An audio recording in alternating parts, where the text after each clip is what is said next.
Berkatilah Tuhan mereka semua Tuhan, guru-guru, pemain musik semuanya Tuhan, adik-adik yang ada di rumah, kiranya Kau berkati mereka semua Tuhan. Terima kasih. Dalam nama Tuhan Yesus kami telah berdoa. Haleluya. Amin. Oh iya Kak Lena, hari ini hari apa ya? Saya sampai lupa. Coba saking apa itu ya loh? Banyak libur, sekolah libur apa jadi saya lupa hari ini hari apa ya? Hari Minggu aja. Oh iya, hari Minggu. Iya, kita mau mulai ibadah aja. Berarti kalau sekarang hari Minggu, berarti kita harus memuji nama Tuhan. Iya. Gimana dengan adik-adik yang di rumah? Siap nggak memuji nama Tuhan hari ini? Harus siap ya adik-adik ya. Harus siap. Iya. Yuk kita pujikan nama Tuhan. Hari ini harinya Tuhan. Haleluya. Kita pakai gerakannya adik-adik.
bersyukur Tuhan buat pagi hari ini, karena Tuhan menyertai kami dari awal sampai pertengahan. Kami boleh memuji nama Tuhan, kami boleh mendengarkan firman Tuhan.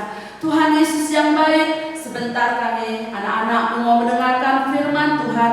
Mari Tuhan Kau buka mata hati telinga adik-adik kami yang ada di rumah, biarlah mereka boleh menjadi anak yang dengar-dengaran kepada Tuhan. Bukan hanya kepada Tuhan, tetapi juga dengar-dengaran kepada orang tua. Terima kasih Tuhan Yesus, kami siap untuk mendengarkan firman-Mu. Haleluya, amin. Ya, puji Tuhan adik-adik. Adik-adik sudah memuji Tuhan, sudah membesarkan Tuhan. Gimana? Masih tetap bersuka cita? Kakak yakin adik-adik masih bersuka cita. Tiba saatnya jadi kita akan mendengarkan cerita firman Tuhan pada saat pagi hari ini. Perikopnya masih seperti minggu yang kemarin, Lukas 10 ayat 25 sampai 37. Terus kisah Alkitabnya orang Samaria yang murah hati, masih seperti minggu yang kemarin. Terus super kebenaran, aku akan melakukan yang terbaik untuk saudara-saudaraku. Ya, kita ulang lagi super kebenarannya. 1, 2, 3. Aku akan melakukan yang terbaik untuk saudara-saudaraku. Adalah seorang yang turun dari Yerusalem ke Yeriko. Ia jatuh ke tangan penyamun-penyamun yang bukan saja merampoknya habis-habisan, tetapi juga memukulnya, dan yang sudah itu pergi meninggalkannya setengah mati. Kebetulan ada seorang imam turun melalui jalan itu. Ia melihat orang itu, tetapi ia melewatinya dari seberang jalan. Demikian juga seorang Lewi datang ke tempat itu. Ketika ia melihat orang itu, ia melewatinya dari seberang jalan. Lalu datanglah seorang Samaria yang sedang dalam perjalanan ke tempat itu, dan ketika ia melihat orang itu, tergeraklah hatinya oleh belas kasihan. Ia pergi kepadanya, lalu membalut luka-lukanya. Sesudah ia menyiramnya dengan minyak dan anggur, kemudian ia menaikkan orang itu ke atas keledai tunggangannya, lalu membawanya ke tempat penginapan dan merawatnya. Keesokan harinya ia menyerahkan 2 dinar kepada pemilik penginapan itu, katanya, "Rawatlah dia, dan jika kau belanjakan lebih dari ini, aku akan menggantikannya waktu aku kembali." Siapakah di antara ketiga orang ini menurut pendapatmu adalah sama manusia dari orang yang jatuh ke tangan penyamun itu? Pengertian saudara-saudaraku di sini bukan hanya saudara kandung, atau saudara seiman, atau saudara yang masih satu keluarga, bukan. Bicara saudara di sini berarti semua manusia. Kita kan masih cucunya Adam, betul? Satu nenek moyang, berarti kita masih saudara sama, walaupun beda agama, kita harus tetap saling mengasihi. Puji Tuhan adik-adik. Ya, super ayatnya Kolose 3 ayat 23. Yuk, Alkitabnya coba dibuka. Kolose 3 ayat 23. Sudah ketemu? Ya, kalau udah ketemu kita baca bareng-bareng. Kolose 3 ayat 23. Apapun juga yang kamu perbuat, perbuatlah dengan segenap hatimu seperti untuk Tuhan dan bukan untuk manusia. Yuk kita ulang lagi. Kolose 3 ayat 23. Apapun juga yang kamu perbuat, perbuatlah dengan segenap hatimu seperti untuk Tuhan dan bukan untuk manusia. Satu kali lagi, karena baru 2 kali. Kolose 3 ayat 23. Apapun yang kamu perbuat, perbuatlah dengan segenap hati seperti untuk Tuhan, bukan untuk manusia. Oke? Puji Tuhan. Jadi cerita di Lukas 10 ayat 25-37 itu bercerita tentang seseorang yang dirampok, seseorang yang bukan saja diambil barang-barangnya, tetapi dipukuli sampai cerita firman Tuhan di sini setengah mati. Jadi hampir-hampir mau mati. Jadi Tuhan Yesus memberikan perumpamaan ini. Ada seorang yang turun dari kota Yeriko, tiba-tiba dirampok. oleh beberapa orang, sampai dianiaya, diambil barang-barangnya, sampai akhirnya setengah mati, hampir mati. Di sini kita lihat ada beberapa orang, ada imam, ada orang Lewi, dan ada orang Samaria. Dari ketiga orang ini, mereka siapa yang menolong orang yang dirampok ini? Pertama, seorang imam. Apakah seorang imam ini akan menolong orang yang dirampok adik-adik? Ternyata cerita firman Tuhan, seorang imam pun tidak mau menolong dia. Malah dia melewatinya begitu saja. Pura-pura nggak lihat atau gimana, cuma lewatin aja. Itu bicara seorang imam, orang yang mengerti agama, orang yang pokoknya orang yang mengerti agama. Tapi apa yang dia lakukan, orang imam ini lakukan? Dia tidak menghiraukan orang yang terluka tersebut. Kedua, ada orang Lewi. Bicara orang Lewi ini juga,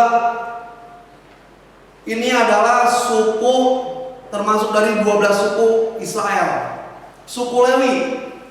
Suku Lewi ini kalau kakak baca-baca di Google, dia itu masih keturunan imam.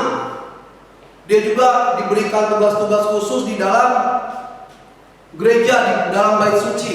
Tapi begitu juga kejadiannya sama seperti seorang imam. Orang Lewi ini lewat, menghiraukan juga, acuh tak acuh, gak mau tahu. Bayangkan itu seorang Lewi juga, itu seorang masih keturunan imam, orang yang mengerti agama, melihat orang yang teraniaya, orang yang kesusahan seperti itu, dia gak mau melihat, gak mau menghiraukan, apalagi menolong, membantu. Dia lewat begitu saja. Nah, yang gak disangka-sangka, ada seorang Samaria. Latar belakang orang Samaria ini dengan orang Yahudi itu bermusuhan. Orang Yahudi ini membenci orang Samaria.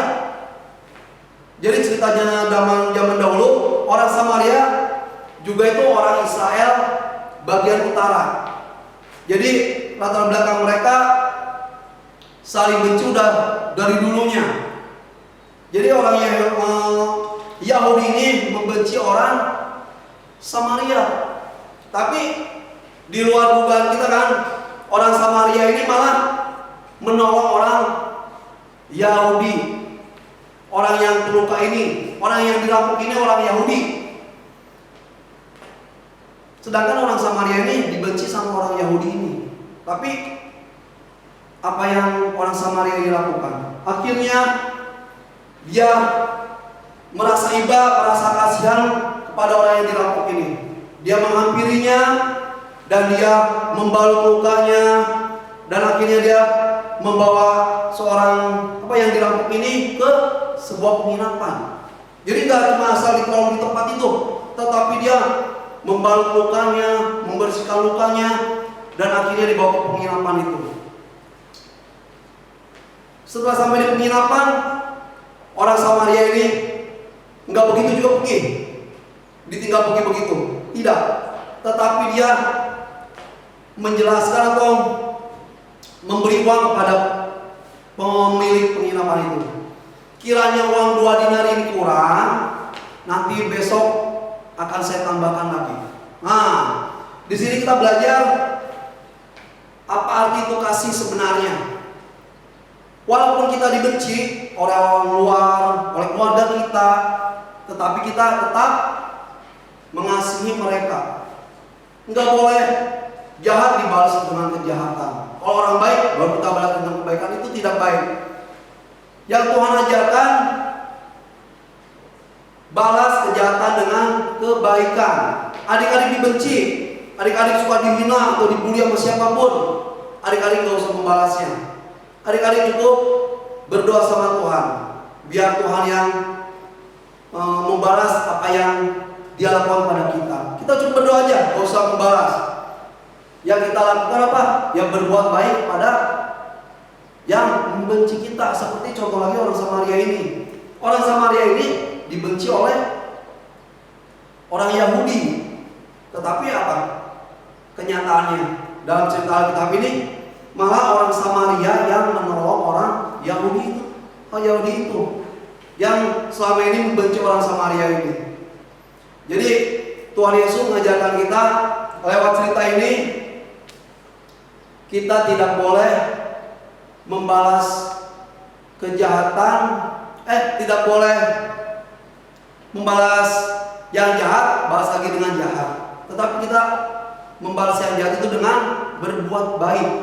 Itu yang Tuhan ajarkan. Ya, makanya seperti yang ditulis di tembok ini, Jesus is love. Artinya Tuhan Yesus adalah kasih. Tuhan Yesus itu adalah kasih itu sendiri. Jadi kalau kita memiliki Tuhan Yesus, berarti kita juga harus memiliki kasih seperti yang Tuhan Yesus ajarkan. Oke adik-adik? Siapa yang mau mengasihi musuh adik-adik? Ayo katakan.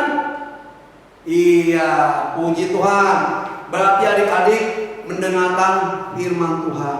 Ya, jangan balas kejahatan dengan kejahatan, tetapi balas kejahatan dengan kebaikan, dengan kasih. Oke? Iya. Sebentar juga ada sedikit reka adegan bagaimana di situ digambarkan seorang Yahudi yang dirampok itu. Ya, adik-adik boleh saksikan. Nanti adik-adik boleh. Jadi adik-adik tergambar keadaan seperti apa gitu waktu itu. Ya, adik-adik jangan ketawa, adik-adik lihat dengan serius. Ya, dimana akhirnya seorang Samaria yang menolong orang Yahudi tersebut, orang yang dirampok. Ya, puji Tuhan, firman Tuhan sampai di sini. Ingat ya adik-adik ya, ayat hafalnya, betul, ayat hafalan nanti dibuka di seperti super ayat dah. Kolose 3 ayat 23. Oke, puji Tuhan. Firman Tuhan sampai di sini. Kak Oda untuk bagi berdiri, kita akan berdoa. Buah firman yang sudah kita dengarkan bersama-sama. Puji Tuhan. Terima kasih Tuhan.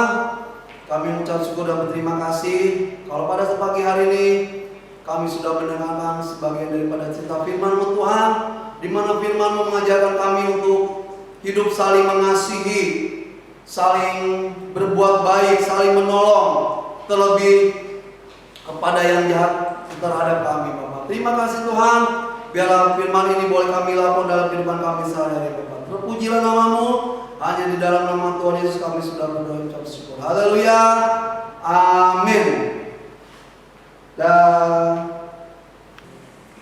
adik-adik, gimana firman pagi hari ini? Bagus tidak? Bagus dong Anja. Ya bagus. Iya. Tentang apa coba kalian tahu tidak? Tentang apa tadi? Tentang kasih. Tentang kasih. Kalian Iya. tahu kan bagaimana itu kasih? Seperti tadi cerita tadi mengatakan bahwa kita seperti orang, contohnya tadi Om Asan sudah bilang, orang Samaria yang baik hati, walaupun dia dibenci, tetapi dia tetap mengasihi. Ya, adik-adik ya, mari kita belajar firman Tuhan. Ya, jangan sampai kita hanya dengar-dengar, tetapi kita tidak melakukan. Sayangi papa, kasihi mama, Ya. sayangi bahkan orang yang membenci adik-adik. Ayo belajar kita mengasihi. Ya. Aduh, kayaknya juga Kak Lena dibawa apa sih Kak? Bawa kotak pos Tuh, aja. kotak pos. Coba kita mau lihat ada Iya. suratnya enggak ya? Iya. Adik-adik ada yang kirim surat tidak ya? Iya. Jadi buka ini yuk kita buka. Aduh, ternyata kosong. Kosong. Iya, Minggu ini tidak ada yang mengirimkan surat. Iya. Nah, tapi kita tetap menunggu ya. Iya. Buat adik-adik yang mau memberikan saran atau memberikan jawaban, mari ke guru masing-masing, ke Benar guru aja. kelas masing-masing ya. Iya. Jangan lupa ya, ditunggu jawabannya. Mungkin Benar aja. tadi ada firman Tuhan, ada pertanyaan-pertanyaan Iya. coba. Ya, jangan lupa biar nanti kotak pos kita penuh.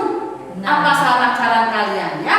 Kita tunggu ya. Kita akan Oh ya, jangan lupa juga adik-adik, untuk minggu depan kalian juga tetap harus nonton, harus tetap ibadah sekolah ya. Jangan lupa itu jam 11 ya. Selalu standby di jam 11 ya. Biar kalian selalu walaupun di rumah tetapi kalian tetap diperbarui. Oke ya, adik-adik ya, kita tutup sekian ibadah kita. Haleluya. Baik adik-adik, kita sudah memuji nama Tuhan, kita sudah mendengarkan firman Tuhan, dan bahkan kita sudah mendengarkan beberapa pengumuman. Ayo kita akan datang kepada Tuhan kembali. Kita akan akhiri ibadah kita pada minggu ini. Kita tutup dengan doa, dan semuanya adik-adik ya, jangan ada yang melek di rumah. Semuanya harus tutup mata, karena kita datang kepada siapa? Datang kepada Tuhan. Ayo lipat tangan kalian, tutup mata kalian, berdoa dengan sungguh-sungguh. Biar berkat Tuhan itu nyata. Kita tutup, kita doa. Haleluya. Kami bersyukur Tuhan buat pagi hari ini, karena Tuhan selalu bersama-sama dengan kami. Terima kasih Tuhan, Kau sudah menyertai kami dari awal, pertengahan, sampai akhirnya Tuhan. Kau sudah menyertai kami di dalam kami memuji dan meninggikan nama Tuhan. Bahkan kami boleh mendengarkan firman. Terima kasih Tuhan Yesus. Kalau sebentar Tuhan kami akan akhiri ibadah ini, kami mau serahkan semuanya ke dalam tangan Tuhan. Biarlah Tuhan yang bekerja, Tuhan yang menolong setiap adik-adik kami yang ada di rumah. Setiap minggu, setiap hari, Tuhan yang selalu melawat mereka. Terima kasih Bapa. Hanya di dalam nama Yesus kami sudah berdoa dan mengucap syukur. Haleluya. Amin. Haleluya.